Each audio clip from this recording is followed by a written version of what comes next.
The idea of transformation really is more awareness of more of yourself, more of who and what you actually are already. Because you are not really so much becoming something as you are remembering what you already are, awakening to what you already were created to be. So this entire process of transformation, this entire process of acceleration is all about gaining more and more aptitude, more and more awareness, more and more ability to perceive more of the being you are already created to be. And in that process, thus then being more capable of actually applying more of your awareness, more of your energy, more of your consciousness to your physical reality experience in such a manner so as to allow your physical reality to reflect back to you those changes going on within you in a positive and constructive and expansive and integrative way. Now, we wish to clarify a few ideas that we have perceived exist within many of the people on your planet with regard to these ideas, with regard to these processes, with regard to, most specifically, the definitions that go with these processes. We have heard many of your people talk about the idea of wanting to learn how to shift, wanting to learn how to change.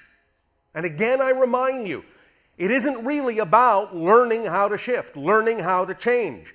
It is becoming more aware of the fact that you are already shifting and you're already changing. The idea, we have also heard from many of you, is that you want to let go of doubt and you want to learn to trust more and more and more in your true self. And again, I remind you, it isn't about learning how to trust. It is about learning what to trust in. Because the idea is that shifting, changing, trusting are all automatic functions of your existence. You cannot help but shift. You cannot help but change. You cannot help but trust. Oh, but Bashar, I have doubts. Yes, I know. But doubt is not a lack of trust. Doubt is a 100% trust in a definition that is out of alignment with your truth. There's a difference. You are never, ever, ever, ever, ever, ever, ever, not for a moment, not trusting something to be true. The question, therefore, is not, how do I learn to trust? The question is, how do I allow myself to trust what I want to trust in, instead of trusting what I don't prefer? That's the issue. You don't have to learn how to trust. You don't have to learn how to change. You don't have to learn how to shift. You do it automatically. It's built into you as a mechanism of creation because you are co-creators with all that is.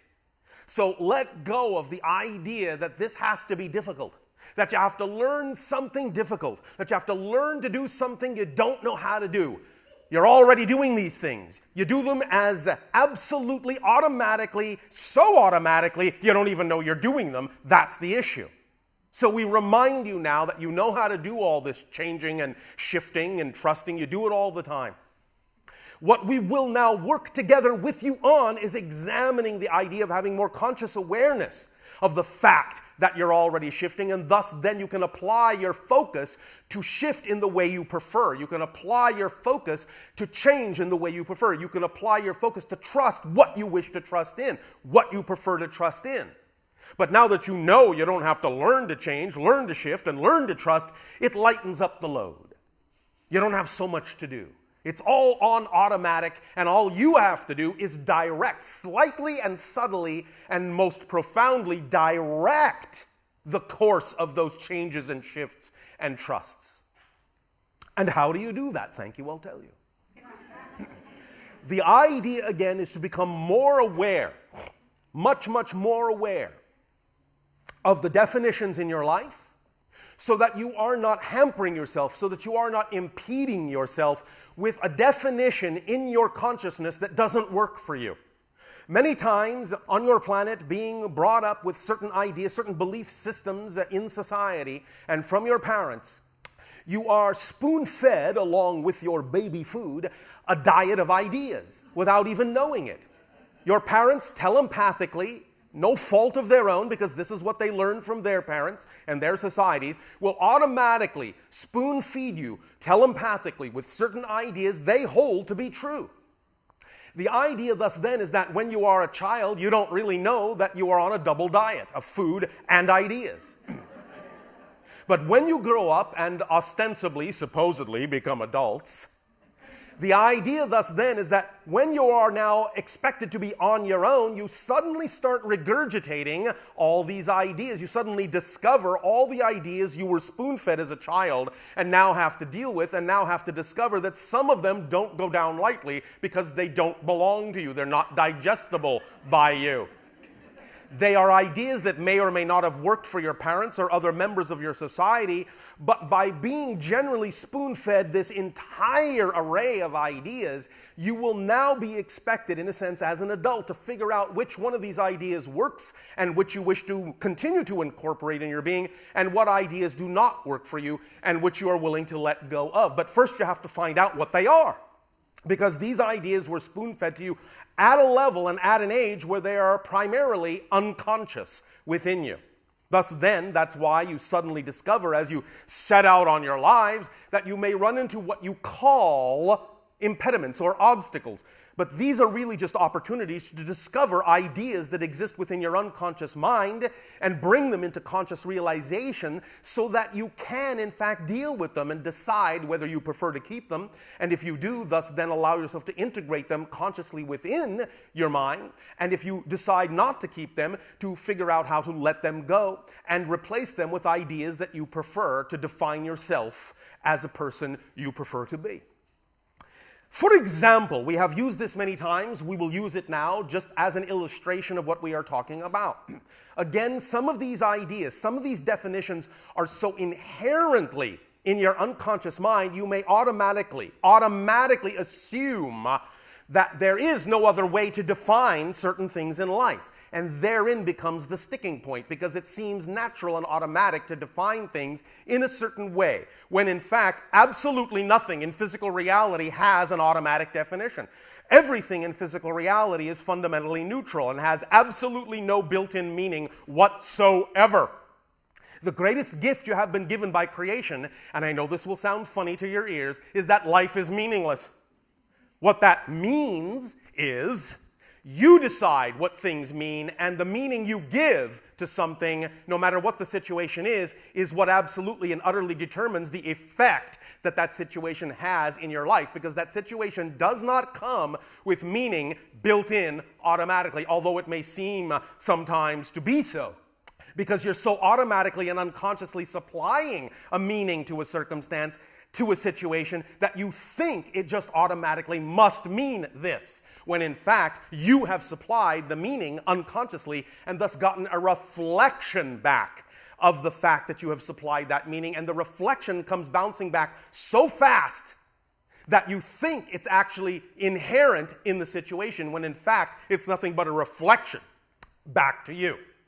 So the idea is, again, by illustration, for example, the term in your reality, habit, pattern. Many of you, when you speak to us, go, well, I'm having difficulty changing this in my life because, well, it's a habit. All right. Now define a habit. A habit is something I have difficulty changing. No.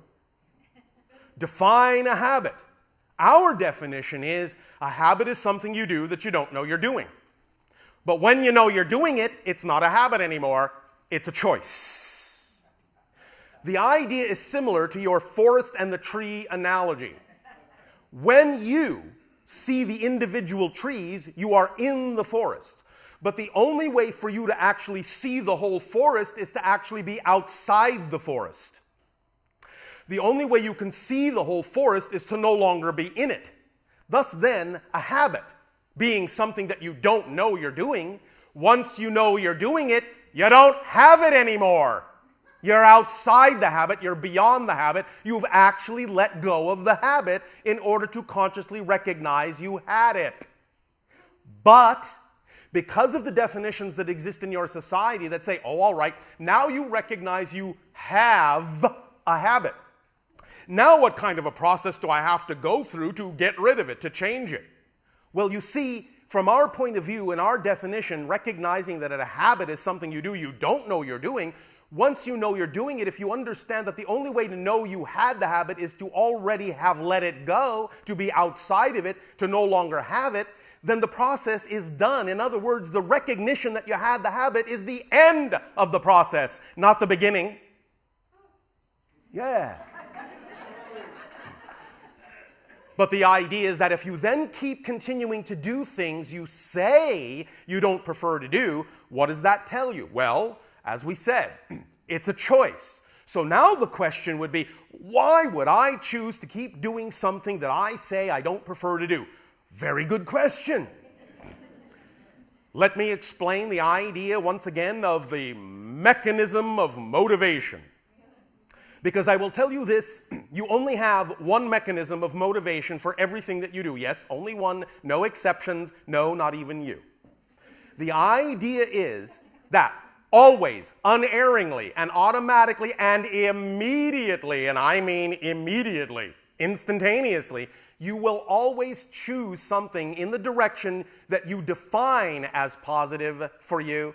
You will always move away from something you define as negative for you. And therein, as you say in your language, lies the rub. What you define as positive, what you define as negative. But you say, Bashar, I am defining this as negative, so why do I keep choosing it? Aha, says Bashar, look at the motivational mechanism and you will find out that if you keep choosing something that you intellectually know is not what you prefer, the only reason you would keep choosing it is that because you are unconsciously defining that thing as more positive than the alternative. Find out what the alternative is and why you would have attached a definition to it that actually makes the alternative you say is positive appear or feel more negative than the thing you say you don't prefer. For example, again, by illustration again, many people on your planet are raised with the idea of many contradictory belief systems. For example, issues that have to do with abundance and, in your world, money. You are raised with the idea that if you're going to be successful, you have to have a lot of money. At the same time, you are raised with the belief system that love of money is the root of all evil. How do you reconcile these two ideas? But the point is that these two ideas are now linked in your unconscious mind. So the idea is that if you find that being successful now rattles the cage of this belief and says, but if I'm successful, that means I'm going to be a bad person. And it's really much more important for me to never be a bad person than it is to have money. So I will do everything in my power to avoid having money. As long as those belief systems are linked together, that's how you will operate. The idea is to recognize, to identify, to define those beliefs and recognize you have them. So that in recognizing you have them, in identifying them, you can recognize that they make no sense to hold on to them. They don't belong to you. And by recognizing and identifying them, you can realize you have now let them go. You've disassociated. You've delinked those ideas. And you can now begin to behave differently with the recognition, well, of course I can be successful and not be a bad person. I don't have to believe that being successful means I have to be a bad person. So now that I have delinked those contradictory belief systems, those contradictory definitions, I can now replace it with a new idea of what it means to be abundant and successful. And I can now apply these ideas in my behavior and my thoughts, words, and deeds in life in a new way that will allow physical reality to reflect this to me. Herein lies another idea that many of you come across that you don't quite have a handle on yet, and that is the idea of the outside reality reflection not necessarily always changing to reflect what you think it should, according to the change you think you made within yourself. How many of you have experienced that? Yes. Well, I've made these changes. Why isn't that changing? Why isn't that any different? How come I don't have that yet? Why can't I attract this to me? I've made the change within my belief. I know I have. Why am I not seeing the outer reality change? The answer, because you're waiting for the outer reality to change. The idea is really this. You must understand something very clearly. Physical reality doesn't really exist. It's an illusion. The experience of it is real, but the actual physical reality is nothing but a reflection in the same way you have a reflection in a glass mirror. If you notice that the reflection in the mirror is frowning, you don't go over to the mirror and try to force a smile on the reflection's face. The only way to get the reflection to smile is for you to smile first, then the reflection will have no choice really but to smile back. The idea thus then is that what many of you do is you go, well yes, all right, I'll smile, but only if I see the smile in the reflection. So what you've just done is made the reflection now conditional. And by doing that, you haven't actually smiled. You've put a condition on your happiness. I will not be happy till I see the reflection, till I'm guaranteed to see the reflection smile back. And I will just stand here and wait. And I will not smile until I know for a fact that the reflection will smile back to me. So why am I not seeing the reflection smile? I don't get it, I don't get it, I don't get it. All right. Remember this. The experience of physical reality includes the idea of what you call space-time. So you have the experience of time lags. It takes a little while in terms of a space-time experience for something to come into manifestation sometimes. Not always, but sometimes. Thus, then, it depends upon the reason why it's being created, other belief systems you may have within you that you haven't become aware of or dealt with or integrated yet, and many other factors. So the way you go about this, without having to understand intellectually what all those factors are, is just to realize that the idea is not about whether the outer reality changes or not to let you know you've changed. The idea is if you know you've changed, then you will respond differently to the outer reality, even if it still looks the same. That's your proof you've changed. That you're not reacting the same way to an outer reality, even if it looks the same as it did before. Now you're proving to creation that you've changed because you have a different response and you are getting a different effect out of the very same circumstance that you got a negative effect out of before. You're showing creation that everything serves double duty and you know it. You're proving to creation that you know you can extract a positive energy out of the very same circumstance that before gave you a negative experience. By responding differently to the very same situation, you are proving that you have really changed, and once you prove you've really changed, then the reflection can change. But many times you'll test yourself. And again, you will say, oh, I've really changed, but I'm waiting for that outer reality to change. And as long as you determine the degree to which you've changed by what you do or don't see in the outer reality, you have not changed. Make sense? All right. You see how you create these little cycles for yourself, these little, as you say, catch-22s for yourself. Allow us to clarify these ideas and clarify them for yourself. This is all part and parcel of the idea of acceleration and of handling the transformation in a clear and conscious way. Allowing yourself to know that you are shifting. And let's talk a little bit about the idea of shifting. Because you're shifting, well, really? You're shifting all the time. You're never really not shifting. Here's the clue. You've all talked about the idea, you've all heard about the idea to some degree of what you now recognize in your society as parallel realities. You even have movies about them now. You even have books about them now. You even have television shows about parallel realities now. It is finally leaked into your understanding to a degree where you're actually being able to use these concepts in your entertainment. So you all basically understand the concept, at least on some level, in some way, of parallel realities. Something that may or may not be similar to your own reality, time track, may be different in a subtle way, may be different in a very profound way, but is going on alongside, in a sense, your reality at the very same time. All parallel realities coexist simultaneously. That means all lives coexist simultaneously, and what you call the past and what you call the future, in a sense, is just another parallel reality track going on simultaneously that for the purposes of convenience in a space-time reality, you choose to define as past, you choose to define as future. But that's just your definition. It doesn't mean that there actually is a future or a past. All realities coexist right here, right now, because there is only here and now. Look around. Anytime you wonder what time it is, it's always now. There is no then, there is no when. It's always now. Always will be. Always has been, so to speak. What you call, what you experience as different moments is actually the same one moment, the same one eternal moment from a different point of view. That's what you experience that you call different moments in the space-time linear framework illusion.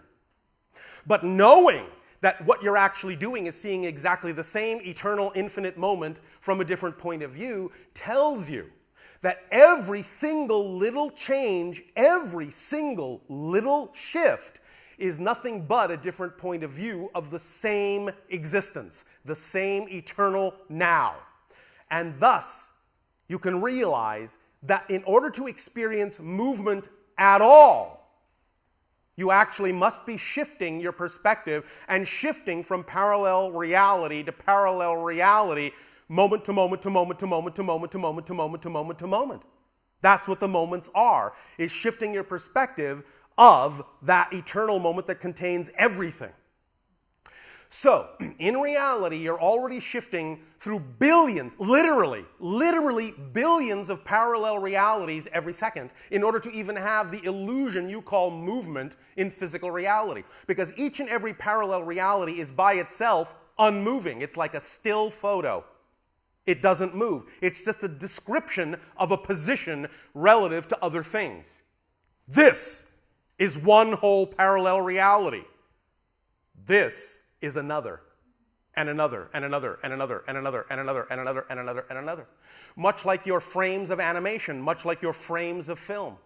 The idea is that you're shifting already through billions of parallel realities a second, but you don't know it, because each parallel reality you are choosing to shift to is so similar to the last one you existed in that you don't notice that you are an entirely different universal parallel reality. Now, if you can allow yourselves to wrap your mind around the fact that at every moment you're actually shifting through billions of absolutely different, discrete, parallel realities, now you can take a step back and go, oh my goodness. The idea of how to know you're doing that is to create a greater degree of difference in the next parallel reality you shift to, so you'll recognize that you've already been shifting all the time. The way you notice that you're shifting is to create a greater degree of difference between the subsequent parallel realities. And the greater degree of difference you can create with your ability to redefine what your preferred reality will be, the greater shifting you will be aware of, the greater ability you will have to perceive the shifts that are going on automatically all the time in a seemingly smooth and continuous fashion. But that continuity is an illusion. So if you're willing to really truly start redefining your reality, the reality you prefer, by following your excitement, by acting on it, your true vibration, by being who you really know you are in a bold and applicable way in your experience of physical reality, the greater and greater and greater shifts you will be able to perceive in your reality, the bigger leaps you will take from one parallel reality to the next in terms of how you define them, and the greater the comparison difference will be between the two, and then you will know, really perceive, really experience that you are truly shifting in a superconductive and hyperconductive way. You are truly flowing through a slipstream of energy of your own consciousness and becoming more and more aware that you're already doing all the things you actually desire to do. It's just that now you need more ability to become more aware of that fact rather than learning anything new. Make sense? All right. So, We will let all of that sink in. Absorb it at your own rate. It is all in there. Just take it in at whatever rate your belief systems will allow you to, and I guarantee you that when you begin to truly, consciously, and intentionally apply what we have just talked about and come up with these realizations and allow them to click in your psychology, you will start to see time and space become far more plastic, far more malleable. Synchronicity will start to amplify and magnify, and you will find that you're able to allow time and space to become very, very slippery, so that magical things can happen very easily, very effortlessly, whereas heretofore it seemed to take too much effort. Let go of the idea that you need effort to learn to do new processes. You are already a flawless creation machine. You already automatically shift through billions of parallel realities every second. You are expanding faster than the speed of light. But the speed of light is just your illusionary barrier to the experience of space-time reality. But you yourself, your consciousness itself, expands more rapidly, way more rapidly, than the idea you call the speed of light, which compared to the idea of infinite consciousness is very, very slow. So, let all this begin to sink in at whatever rate, in whatever way you need to. If you wish to listen to the recording again a few times, it's up to you. If you think you've got it, that's fine. Just let it sink in and let it reveal itself to you at whatever rate your belief system is comfortable in becoming aware of these ideas, and use them as you wish. Use them as you desire. Use them as you prefer. They are tools that you can apply in your physical reality. These awarenesses are tools you can apply in your physical reality and get an effect.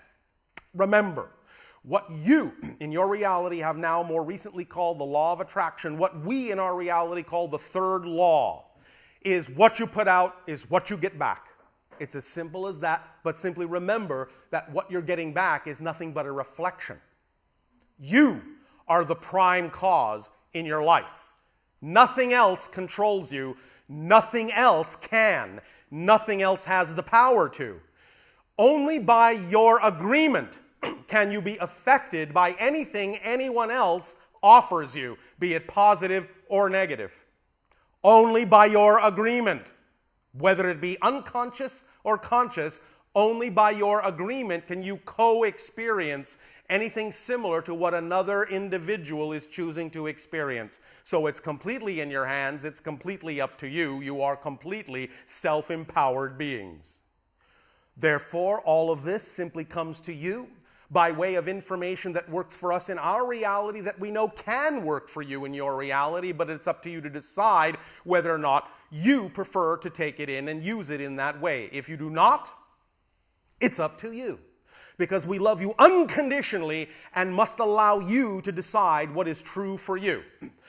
Did we put conditions upon that, we would not love you unconditionally.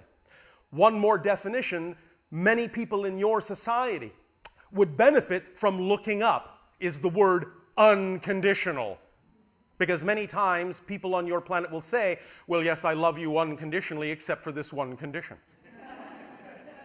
Thus then they do not understand the meaning of the word